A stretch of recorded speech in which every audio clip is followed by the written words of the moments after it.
भोजन समाप्त होने के बाद जब महिलाएं भोजन कक्ष से उठकर बैठक में चली गईं, तो एलिजाबेथ तुरंत अपनी बहन जेन के पास पहुंची। उसने पहले सुनिश्चित कर लिया कि जेन को ठंड न लग रही हो और फिर उसे अपने साथ ड्राइंग रूम में ले आई। वहां मिस बिंगली और मिसेस हर्स्ट ने दोनों बहनों का बड़े उत्साह और प्रसन्नता के साथ स्वागत किया। एलिजाबेथ ने शायद ही कभी उन दोनों को इतना प्रसन्न और मिलनसार देखा था। उस 1 घंटे के दौरान जब तक वहां पुरुष नहीं आए, दोनों बहनों ने बातचीत में अपना अच्छा खासा कौशल दिखाया।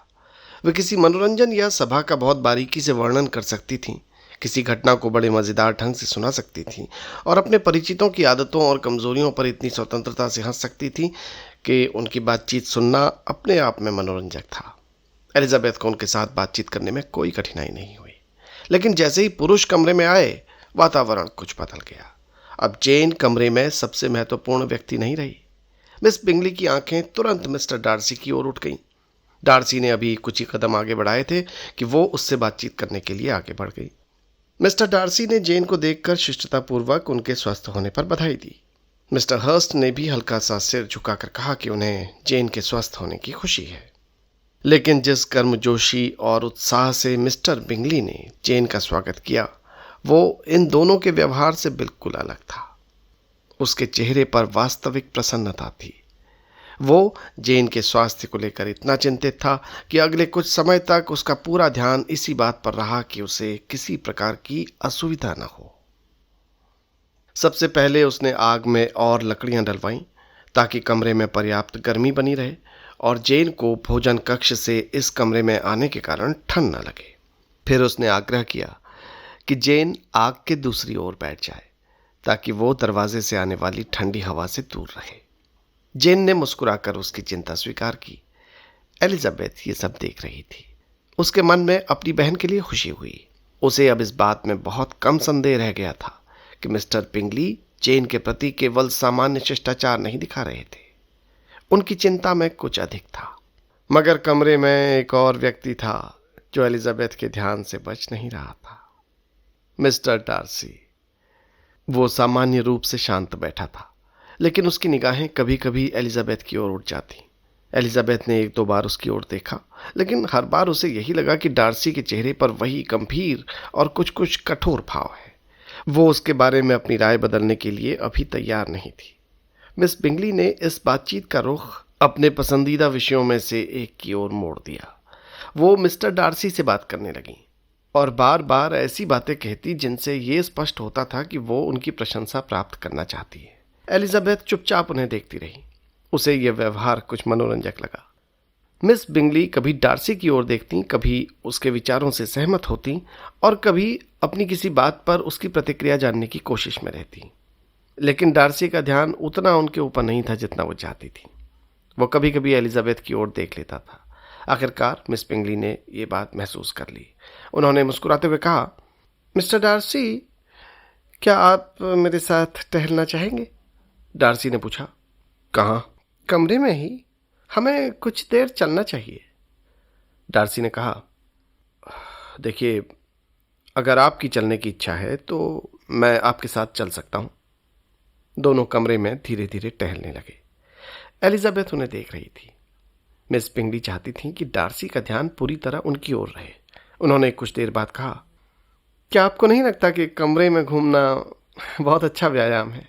डार्सी ने कहा, अगर बहुत देर तक किया जाए तो शायद। मिस बिंगली ने मुस्कुराकर कहा, लेकिन मैं चाहती हूं कि आप मेरे साथ चलें। डार्सी ने कोई उत्तर नहीं दिया। एलिजाबेथ ये सब देखकर मुस्कुरा रही थी। कुछ देर बाद डार्सी की निगाह उससे मिली। एलिजाबेथ ने तुरंत अपनी आंखें दूसरी ओर कर लीं। मिस बिंगली ने यह भी देख लिया। उन्होंने अचानक कहा, मिस्टर डार्सी, मुझे लगता है कि आपको कमरे में घूमने की अपेक्षा यहाँ बैठना अधिक पसंद है।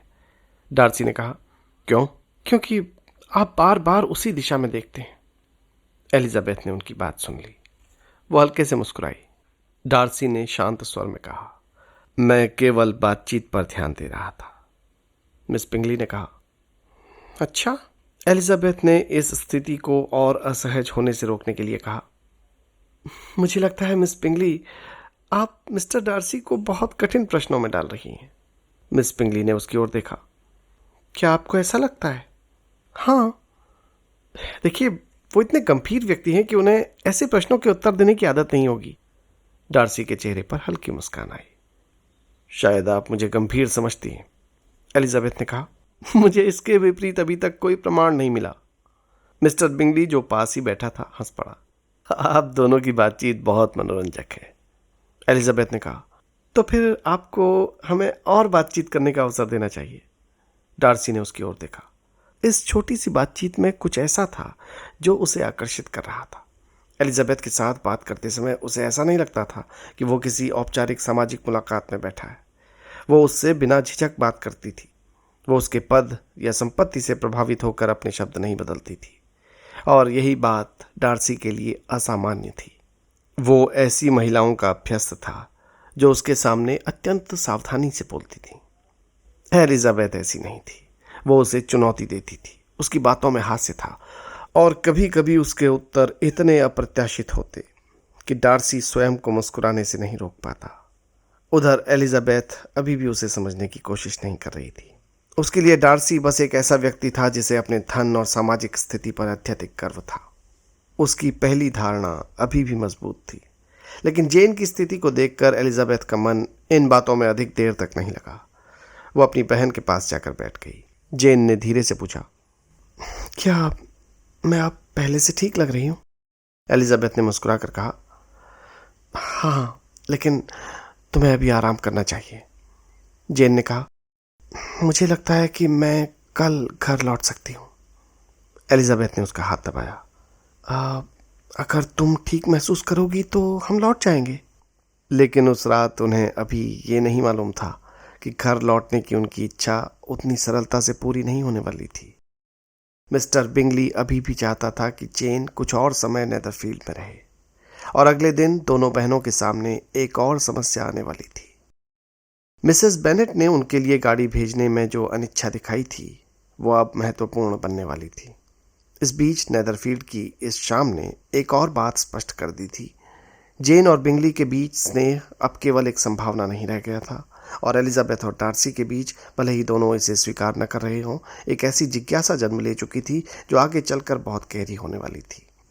पहली मुलाकात में बनी धारणाएं धीरे धीरे बदल रही थी, लेकिन अभी किसी को इसका एहसास नहीं था।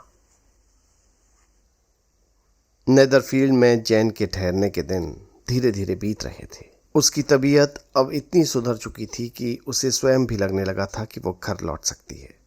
एलिजाबेथ भी चाहती थी कि अब वो लॉन्गबॉर्न वापस चली जाएं। एक सुबह दोनों बहनों ने निश्चय किया कि वे अपनी माँ को संदेश भेजेंगी और उनसे गाड़ी भेजने का अनुरोध करेंगी। अब मुझे लगता है कि मैं घर लौट सकती हूँ। मैं माँ को परेशान नहीं करना चाहती। एलिजाबेथ मुस्कुराई। माँ को परेशान करना? मुझे तो लगता है कि अगर उन्हें पता चलेगा कि तुम अभी कुछ और दिन यहाँ रह सकती हो तो वो तुम्हें बिल्कुल वापस नहीं बुलाएंगी। जेन हंस पड़ी। तुम माँ को बहुत कम समझती हो। नहीं, एलिजाबेथ ने कहा, मैं उन्हें अच्छी तरह समझती हूँ। दोनों ने अपनी माँ को संदेश भेज दिया, लेकिन जब उत्तर आया तो उनकी आशंका सही निकली। मिसेस बेनेट ने लिखा था कि अभी भी मौसम अच्छा नहीं है और उन्हें लगता है कि जेन को कुछ दिन और आराम करना चाहिए। एलिजाबेथ ने पत्र पढ़कर जेन की ओर देखा। देखा? जेन मुस्कुराई। हाँ, शायद माँ सही कहती है। लेकिन एलिजाबेथ समझ रही थी कि उसकी माँ का उद्देश्य केवल जेन का स्वास्थ्य नहीं था। मिसेस बेनेट चाहती थी कि जेन जितने दिन संभव हो नेदरफील्ड में रहे, और इस इच्छा के पीछे स्पष्ट कारण था मिस्टर बिंगली। फिर भी एलिजाबेथ ने कुछ नहीं कहा। वो अपनी बहन को किसी असहज स्थिति में नहीं डालना चाहती थी। उसी दिन दोपहर में मिस्टर बिंगली उनसे मिलने आए। उन्होंने जेन से पूछा, मिस जेन, अब आप कैसा महसूस कर रही हैं? काफ़ी बेहतर। तो क्या आप जल्द घर लौटने का विचार कर रही हैं? जेन ने कहा, हाँ, शायद कल। बिंगली के चेहरे पर क्षण भर के लिए निराशा दिखाई दी। कल? जेन ने धीरे से कहा, जी, मुझे लगता है कि अब मुझे घर लौट जाना चाहिए। बिंगली ने कहा, मुझे आशा थी कि आप कुछ दिन और यहाँ रहेंगी। जेन ने उसकी ओर देखा। दोनों की आंखें कुछ क्षण के लिए मिलीं। फिर जेन ने धीरे से कहा, अगर मेरी माँ अनुमति देंगी तो मैं रह सकती हूँ। बिंगली का चेहरा खिल उठा। एलिजाबेथ ये सब देख रही थी। उसे अपनी बहन के लिए खुशी थी। उसे अब पूरा विश्वास था कि बिंगली जेन को केवल सुंदर पड़ोसी के रूप में नहीं देखता। उसके मन में उसके लिए वास्तविक स्नेह था। लेकिन इसी कमरे में एक दूसरा व्यक्ति भी था जो एलिजाबेथ की ओर देख रहा था, मिस्टर डार्सी। उसने देखा कि एलिजाबेथ अपनी बहन के लिए कितनी सहजता से प्रसन्न हो रही थी। डार्सी ने सोचा कि उसमें एक ऐसी सच्चाई है जो उसे अन्य युवतियों से अलग करती है। कुछ देर बाद मिस बिंगली और मिसेस हर्स्ट भी वहां आ गईं। मिस बिंगली ने जेन से कहा, आपको अभी यात्रा नहीं करनी चाहिए, मौसम बिल्कुल भरोसेमंद नहीं है। जेन ने कहा, मुझे लगता है कि अब मैं ठीक हूं। फिर भी, मिस बिंगली ने कहा, आपको पूरी तरह स्वस्थ होने तक यहीं रहना चाहिए। एलिजाबेथ ने उनकी ओर देखा। उसे लगा कि यह बात पूरी तरह असत्य नहीं थी, लेकिन मिस बिंगली की आवाज में ऐसी आत्मीयता भी नहीं थी जैसी कोई सच्चा मित्र दिखाता। वो जेन को रोकना चाहती थी, लेकिन उनका कारण शायद जेन के स्वास्थ्य से अधिक उनके भाई की प्रसन्नता थी। शाम होते होते एलिजाबेथ ने अपनी किताब उठाई और खिड़की के पास जाकर बैठ गई। कुछ देर बाद डार्सी भी उसी कमरे में आया। उसके हाथ में एक पुस्तक थी। एलिजाबेथ ने पुस्तक की ओर देखकर कहा, आप फिर पढ़ने आए हैं? हाँ। आपको लगता है कि किताबें लोगों से अधिक अच्छी साथी हैं? डार्सी ने कहा, कुछ किताबें तो निश्चित रूप से। और कुछ लोग? कुछ लोग भी। एलिजाबेथ मुस्कुराई। आपने बहुत सावधानी से उत्तर दिया। जी, मैंने सीखा है कि हर बात का स्पष्ट उत्तर देना आवश्यक नहीं। लेकिन कभी कभी अस्पष्ट उत्तर सबसे अधिक जिज्ञासा पैदा करते हैं। डार्सी ने उसकी ओर देखा। क्या आप बहुत जिज्ञासु हैं? हाँ। तो शायद आपको मेरे बारे में बहुत कुछ जानने की इच्छा होगी। एलिजाबेथ हंस पड़ी। मुझे नहीं लगता कि मैं इतनी जिज्ञासु हूँ। डार्सी भी मुस्कुराया, लेकिन भीतर से वो जानता था कि वो स्वयं एलिजाबेथ के बारे में बहुत कुछ जानना चाहता है। उसकी पसंद क्या है, वो किन बातों पर हंसती है, उसे किस बात से दुख होता है, वो लोगों के बारे में इतनी जल्दी राय कैसे बना लेती है, और सबसे बढ़कर क्या वो उसे हमेशा इसी तरह नापसंद करती रहेगी। मिस बिंगली कुछ दूरी पर बैठी ये सब देख रही थी। उन्हें डार्सी और एलिजाबेथ के बीच बढ़ती सहजता बिल्कुल पसंद नहीं आ रही थी। उन्होंने बातचीत में हस्तक्षेप करते हुए कहा, मिस्टर डार्सी, क्या आपको नहीं लगता कि मिस एलिजाबेथ लोगों के बारे में बहुत जल्दी निर्णय ले लेती हैं? एलिजाबेथ ने कहा, क्या ये मेरे विरुद्ध शिकायत है? मिस बिंगली बोली, नहीं, केवल एक टिप्पणी है। तो फिर मैं भी एक टिप्पणी कर सकती हूँ। जरूर। मुझे लगता है कि लोग भी दूसरों के बारे में बहुत जल्दी निर्णय लेते हैं। मिस बिंगली कुछ क्षण चुप रही। डार्सी ने अपनी पुस्तक बंद कर दी। उसने कहा, मुझे लगता है कि आप दोनों इस विषय पर एक दूसरे से बहुत सहमत हैं। एलिजाबेथ ने उसकी ओर देखकर कहा, यह पहली बार है जब आपने मेरी किसी बात का समर्थन किया है। डार्सी ने कहा, हाँ, शायद ऐसा इसलिए है क्योंकि इस बार आप सही हैं। एलिजाबेथ के चेहरे पर हल्की मुस्कान आ गई। मिस बिंगली ने यह देखकर अपनी दृष्टि दूसरी ओर कर ली। रात गहरी होने लगी। जेन अपने कमरे में जा चुकी थी। एलिजाबेथ भी उसके पास जाने वाली थी। तभी बिंगली ने उससे कहा, मिस बेनेट, आपकी बहन को यहाँ पाकर हमें बहुत खुशी हुई। एलिजाबेथ ने कहा, जी, आपकी दयालुता के लिए धन्यवाद। हाँ, और मुझे आशा है कि आप भी यहाँ रहने में कोई असुविधा महसूस नहीं कर रही हैं। जी नहीं, बिल्कुल नहीं। बिंगली मुस्कुराया। तो फिर क्या मैं आशा कर सकता हूँ कि आप कुछ दिन और हमारे साथ रहेंगी? एलिजाबेथ ने कहा, यदि जेन की तबीयत अनुमति देगी तो मुझे कोई आपत्ति नहीं। बिंगली ने संतोष की सांस ली, लेकिन कमरे के दूसरे छोर पर बैठी मिस बिंगली के चेहरे पर प्रसन्नता नहीं थी। अगली सुबह जेन और एलिजाबेथ ने फिर घर लौटने की बात की, लेकिन मौसम अभी भी ठीक नहीं था, इसलिए उन्होंने एक और दिन रुकने का निर्णय किया।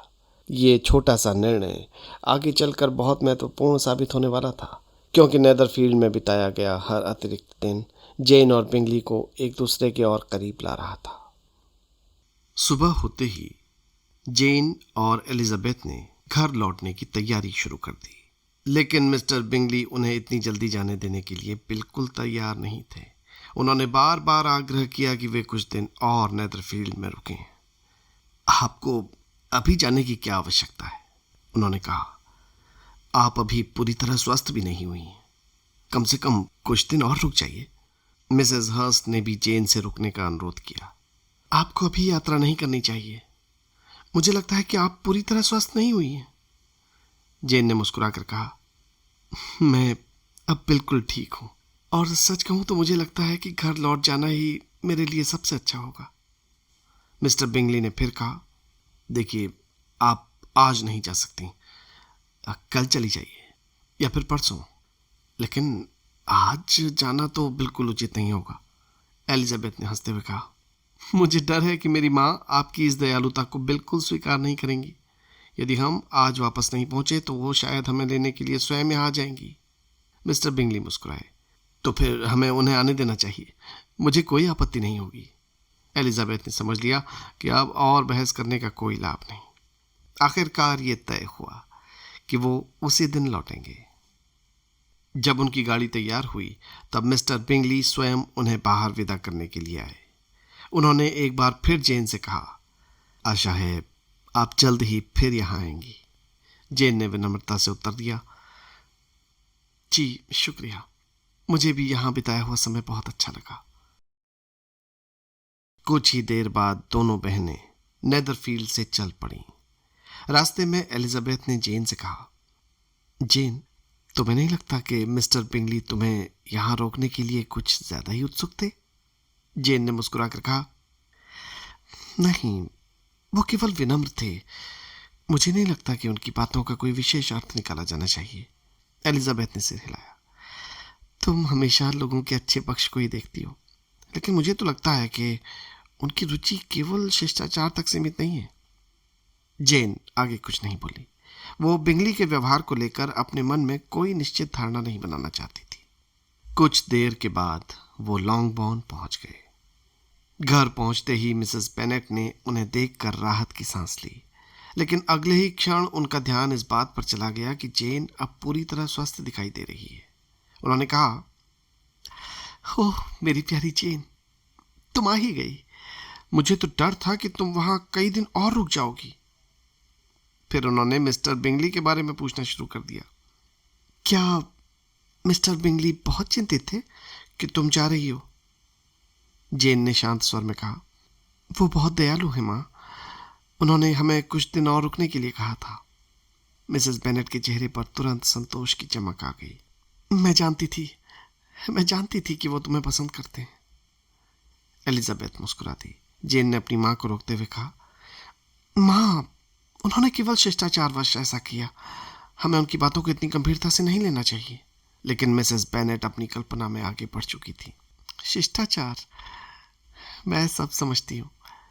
कोई भी पुरुष किसी लड़की को बिना किसी कारण बार बार रुकने के लिए नहीं कहता। एलिजाबेथ ने हंसते हुए कहा, माँ, यदि आप हर विनम्र पुरुष को विवाह के लिए तैयार समझ लेंगी तो आपके पास दुनिया के सारे सज्जनों के लिए रिश्ते तैयार हो जाएंगे। मिसेस बेनेट ने उसकी बात पर ध्यान नहीं दिया। उनके लिए तो बिंगली का हर छोटा व्यवहार जेन के प्रति उसके प्रेम का प्रमाण था।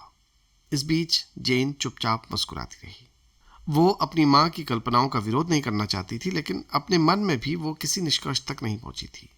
उस शाम दोनों बहनें अपने कमरे में थीं।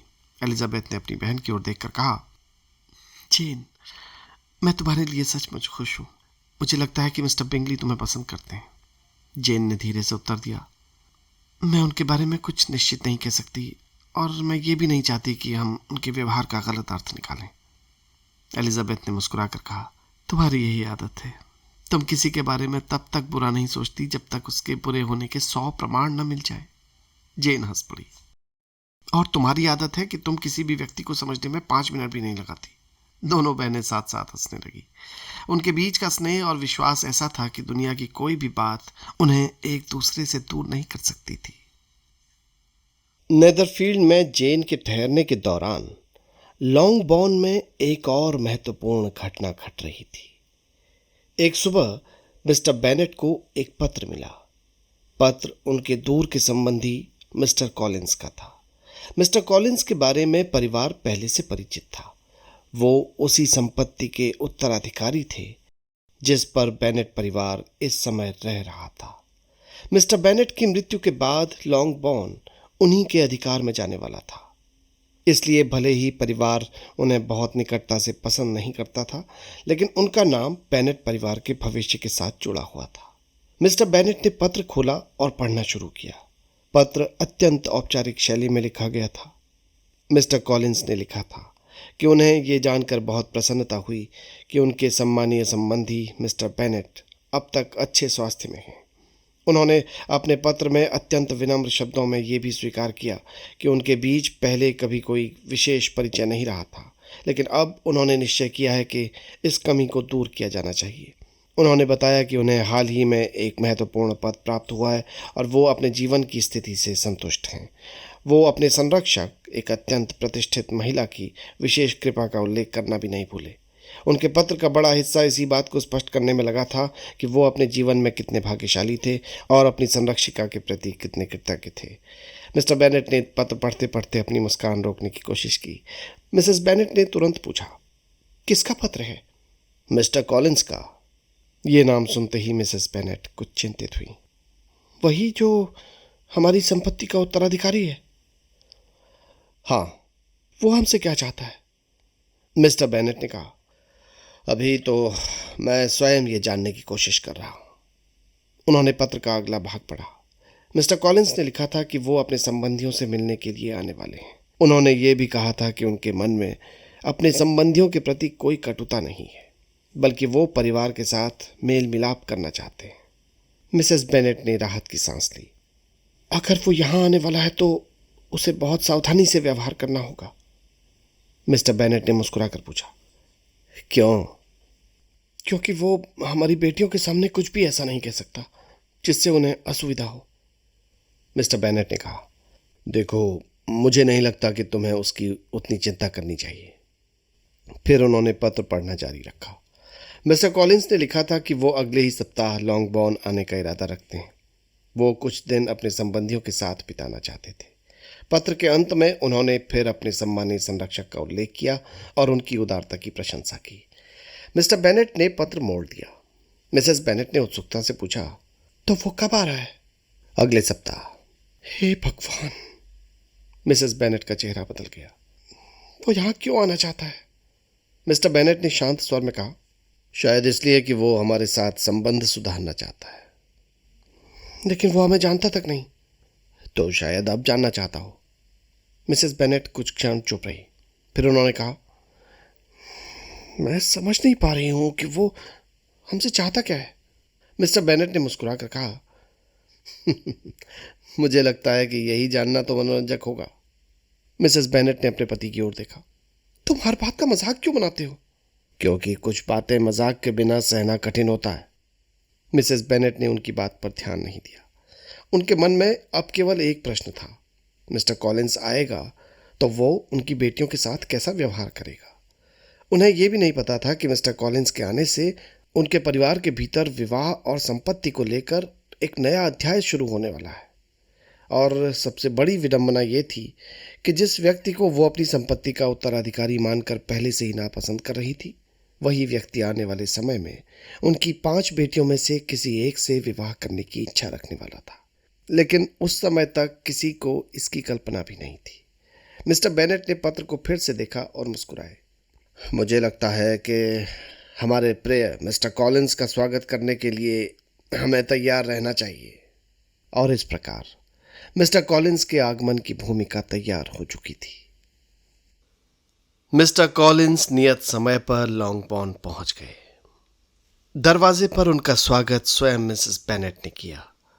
उन्होंने अत्यंत प्रसन्नता के साथ कहा, आपका स्वागत है मिस्टर कॉलिंस। हमें बहुत खुशी है कि आप आ गए। मुझे आशा है कि आपको यात्रा में कोई परेशानी नहीं हुई होगी। मिस्टर कॉलिंस ने बड़े औपचारिक ढंग से झुककर अभिवादन किया। महोदया, आपकी कृपा के लिए मैं हृदय से आभारी हूँ। मुझे आशा है कि मेरे आने से आपको किसी प्रकार की असुविधा नहीं हुई होगी। सच कहूँ तो मैं लंबे समय से अपने सम्मानीय रिश्तेदारों से मिलने की इच्छा रखता था, इसलिए जब मुझे अवसर मिला तो मैंने उसे हाथ से जाने देना उचित नहीं समझा। मिसेस बेनेट ने तुरंत उन्हें आश्वस्त किया, असुविधा बिल्कुल नहीं, बल्कि हमें तो प्रसन्नता है। आप जब तक चाहें यहाँ रह सकते हैं। मिस्टर कॉलिंस ने फिर गंभीरता से सिर झुकाया। आपकी उदारता मेरे लिए अत्यंत सम्मान की बात है और मैं आपको विश्वास दिलाता हूँ कि मैं इस घर में अपने प्रवास के दौरान किसी प्रकार की परेशानी उत्पन्न करने से पूरी तरह बचूंगा।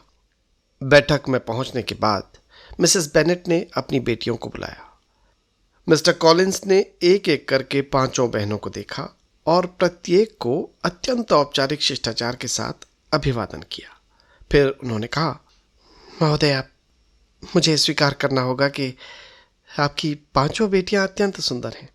इतना बड़ा परिवार और इतनी आकर्षक युवतियां, ये निश्चय ही आपके लिए बहुत गर्व की बात होगी। मिसेस बेनेट के चेहरे पर संतोष की चमक आ गई। जी हाँ, मेरी 5 बेटियां हैं और मेरी सबसे बड़ी इच्छा यही है कि वे सभी अच्छे परिवारों में विवाह करें। निश्चय ही, मिस्टर कॉलिंस ने गंभीरता से कहा, ये एक माँ की अत्यंत स्वाभाविक और उचित इच्छा है। इसके बाद उन्होंने कुछ क्षण रुककर जोड़ा, विशेषकर ऐसी स्थिति में जब किसी परिवार की संपत्ति किसी उत्तराधिकारी के पास जाने वाली हो, बेटियों के लिए उचित विवाह का महत्व और भी बढ़ जाता है। मिसेस बेनेट का चेहरा कुछ तन गया। उन्हें अच्छी तरह मालूम था कि मिस्टर बेनेट की मृत्यु के बाद लॉन्गबोर्न की संपत्ति मिस्टर कॉलिंस के हाथ में चली जाएगी। ये बात उन्हें हमेशा परेशान करती थी। मिस्टर कॉलिंस शायद इस बात से पूरी तरह अनजान थे कि उनके शब्दों का क्या प्रभाव पड़ रहा है। बड़े आत्मविश्वास के साथ बोले, मैं आपको विश्वास दिलाता हूं मिसेस बेनेट कि मैं इस परिस्थिति को लेकर स्वयं भी बहुत सजग हूं। देखिए, मेरे मन में आपके परिवार के प्रति गहरा सम्मान है। वास्तव में मैं इस संबंध को अपने लिए सौभाग्य मानता हूं। एलिजाबेथ चुपचाप उनकी बातें सुन रही थी। उसे उनके बोलने के ढंग में एक विचित्र आत्म महत्व दिखाई दे रहा था। कुछ ही देर के बाद मिस्टर कॉलिंस की निगाह घर के आसपास घूमने लगी। वो कमरे की सजावट, फर्नीचर और अन्य वस्तुओं को बहुत ध्यान से देखने लगे। ऐसा प्रतीत होता था मानो वो किसी अतिथि की तरह घर को नहीं देख रहे हैं, बल्कि भविष्य के स्वामी की तरह उसका निरीक्षण कर रहे हैं। आखिरकार उन्होंने कहा, ये घर वास्तव में बहुत अच्छा है। मैं अब समझ सकता हूं कि आपकी संपत्ति का इतना सम्मान क्यों किया जाता है। मिसेस बेनेट ने विनम्रता से उत्तर दिया, जी, घर हमारे लिए पर्याप्त है। निश्चय ही, मिस्टर कॉलिंस बोले, और मैं आशा करता हूं कि भविष्य में भी इसकी देखभाल इसी तरह होती रहेगी। एलिजाबेथ ने उनकी ओर देखा। उसके होठों पर मुस्कान आ गई, लेकिन उसने किसी तरह उसे रोक लिया। मिस्टर कॉलिंस को शायद यह एहसास ही नहीं था कि वो कितनी अजीब बातें कर रहे थे। थोड़ी देर बाद उन्होंने विनम्रता से पूछा, मिसेस बेनेट, क्या मुझे इस घर के दूसरे कमरों को देखने का सौभाग्य मिल सकता है? मिसेस बेनेट ने कहा, अवश्य। यदि आप चाहें तो मैं आपको ऊपर के कमरे भी दिखा सकती हूँ। मिस्टर कॉलिंस ने तुरंत धन्यवाद दिया और उनके पीछे चल पड़े। वो प्रत्येक कमरे को बड़ी गंभीरता से देखते रहे। कभी खिड़की के पास जाकर बाहर देखते, कभी फर्नीचर को ध्यान से देखते और कभी कमरे के आकार और उसकी व्यवस्था पर विचार करते। उनके व्यवहार से ऐसा लग रहा था जैसे वो मन ही मन सोच रहे हों कि भविष्य में इस घर को अपने लिए किस प्रकार व्यवस्थित करेंगे। वो वापस बैठक में आए तो उन्होंने कहा, मुझे ये घर बहुत पसंद आया। मैं निश्चय ही इसे अपनी संरक्षिका यानी लेडी कैथरीन डिबॉक को अत्यंत योग्य संपत्ति के रूप में वर्णित करूंगा। एलिजाबेथ ने पहली बार उनकी संरक्षिका का नाम सुना। मिस्टर कॉलिंस ने तुरंत उनके विषय में विस्तार से बोलना आरंभ कर दिया। लेडी कैथरीन जैसी महान महिला का स्नेह प्राप्त होना मेरे जीवन का सबसे बड़ा सौभाग्य है। उनके जैसा विवेक, उनकी जैसी बुद्धिमत्ता और उनके जैसा उच्च चरित्र मैंने किसी अन्य महिला में नहीं देखा। उन्होंने अपनी आवाज में और अधिक श्रद्धा भरते हुए कहा, उनकी संपत्ति रोजिंग्स पार्क इस पूरे क्षेत्र की सबसे सुंदर और भव्य संपत्तियों में से एक है। वहां की व्यवस्था, बाग, भवन और साज सज्जा, सब कुछ उनकी महान रुचि और विवेक का प्रमाण है। मिसेस बेनेट ने रुचि से पूछा, अच्छा, क्या वो बहुत बड़ी संपत्ति है?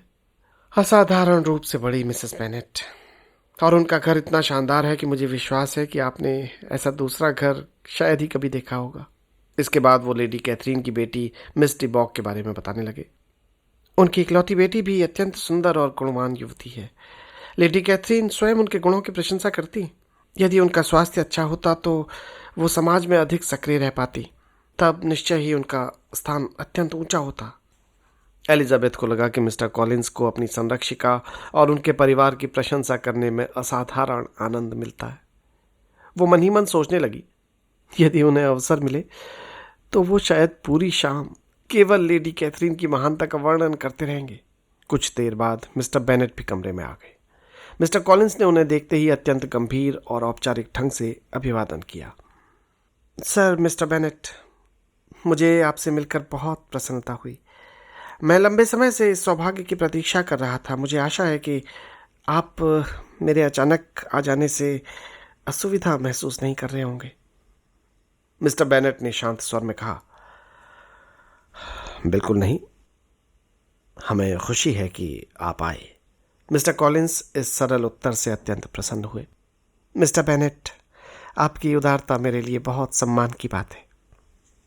मिस्टर बेनेट ने उनकी ओर ध्यान से देखा। उन्हें पहले ही समझ में आ चुका था कि उनका ये रिश्तेदार अत्यंत विचित्र व्यक्ति है, लेकिन मिस्टर बेनेट को विचित्र लोगों के निरीक्षण करने में विशेष आनंद आता था। वो मन ही मन प्रसन्न थे कि उन्हें ऐसा व्यक्ति मिल गया जिसकी बातों और व्यवहार से आने वाले कई दिनों तक उनका मनोरंजन हो सकता था। दोपहर के भोजन के समय मिस्टर बेनेट ने लगभग कुछ भी नहीं कहा, लेकिन जब नौकर भोजन कक्ष से चले गए तो उन्होंने सोचा कि अब अपने अतिथि से कुछ बातचीत करना उचित होगा। इसलिए उन्होंने ऐसा विषय छेड़ा जिसमें उन्हें पूरा विश्वास था कि मिस्टर कॉलिंस अपनी विद्वता और वाक्पटुता का भरपूर प्रदर्शन करेंगे। उन्होंने कहा, मुझे लगता है कि आपकी संरक्षिका आपके प्रति कृपालु हैं। लेडी कैथरीन डी बोक का आपकी इच्छाओं पर ध्यान देना और आपके आराम का इतना ख्याल रखना वास्तव में उल्लेखनीय है। मिस्टर बेनेट इससे बेहतर विषय नहीं चुन सकते थे। मिस्टर कॉलिंस तुरंत उत्साह से भर उठे। लेडी कैथरीन की प्रशंसा करते समय उनके चेहरे पर सामान्य से भी अधिक गंभीरता आ गई।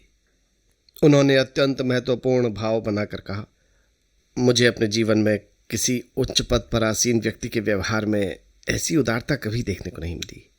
लेडी कैथरीन ने मेरे साथ जिस प्रकार की विनम्रता और कृपा दिखाई है वो सचमुच असाधारण है।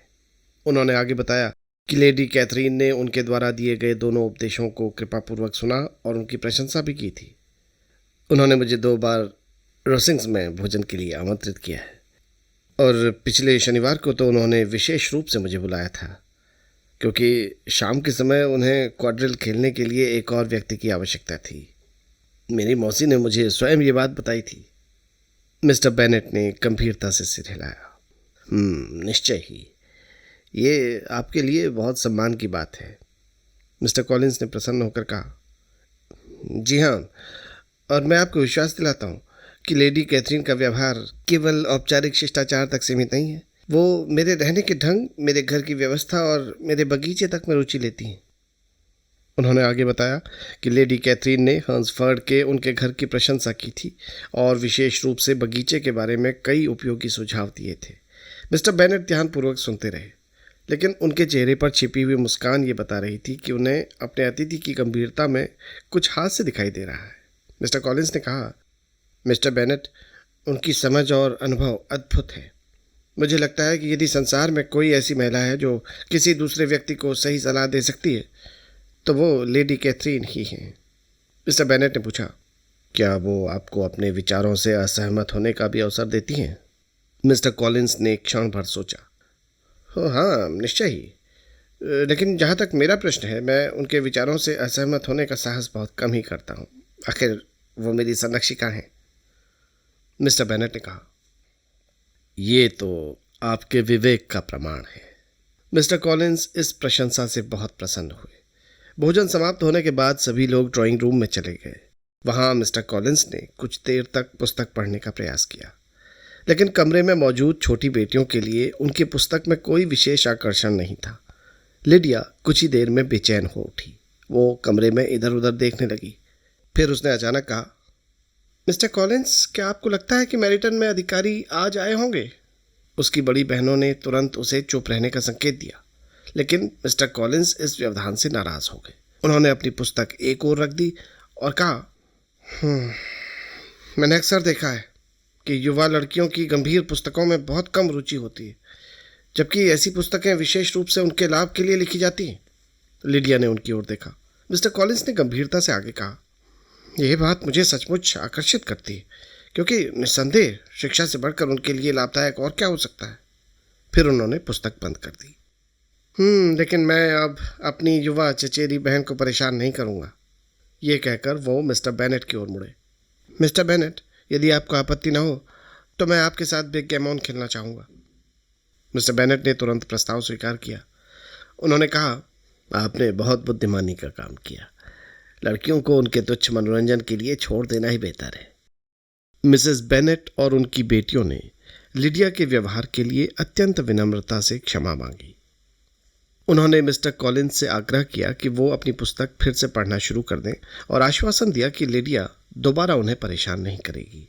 लेकिन मिस्टर कॉलिंस ने उन्हें विश्वास दिलाया कि वो अपनी युवा चचेरी बहन के प्रति बिल्कुल नाराज नहीं है और उसके व्यवहार को कभी भी व्यक्तिगत अपमान नहीं समझेंगे। फिर वो दूसरी मेज पर मिस्टर बेनेट के साथ बैठ गए और बैकगैमन खेलने लगे। अगली सुबह लिडिया ने मैरिटन जाने की अपनी इच्छा नहीं भुलाई थी। उसकी सभी बहनें मैरी को छोड़कर उसके साथ जाने के लिए तैयार हो गई। मिस्टर बेनेट भी चाहते थे कि मिस्टर कॉलिंस उनके साथ जाए। नाश्ते के बाद मिस्टर कॉलिंस मिस्टर बेनेट के पीछे पीछे उनकी लाइब्रेरी तक पहुंच गए थे और वहां बैठकर उनकी किताबों में से एक बहुत बड़ी पुस्तक को खोलकर बैठ गए। लेकिन वो वास्तव में पुस्तक पढ़ नहीं रहे थे। वो लगातार मिस्टर बेनेट से अपने हॉर्न्सफर्ड स्थित घर और बगीचे के बारे में बातें किए जा रहे थे। मिस्टर बेनेट के लिए ये अत्यंत कष्टदायक था। उनकी लाइब्रेरी उनके लिए घर का वो स्थान थी जहां वो शांति और एकांत का आनंद लेते थे। उन्होंने एलिजाबेथ से कभी कहा भी था कि घर के बाकी हर कमरे में उन्हें मूर्खता और आत्ममुग्धता का सामना करने के लिए तैयार रहना पड़ता है, लेकिन अपनी लाइब्रेरी में वो हमेशा इन दोनों चीज़ों से सुरक्षित रहते थे। इसलिए मिस्टर कॉलिंस को अपनी बेटियों के साथ मैरिटन जाने का सुझाव देना उनके लिए अत्यंत सुविधाजनक था। मिस्टर कॉलिंस को भी ये प्रस्ताव पसंद आया। वास्तव में वो पढ़ने की अपेक्षा घूमने के लिए कहीं अधिक उपयुक्त व्यक्ति थे। उन्होंने अपनी बड़ी सी पुस्तक बंद की और लड़कियों के साथ चल पड़े। रास्ते भर मिस्टर कॉलिंस अपनी ओर से बड़ी गंभीर और महत्वपूर्ण बातें करते रहे और उनकी चचेरी बहनें विनम्रतापूर्वक समय समय पर उनकी बातों पर सहमति जताती रहीं।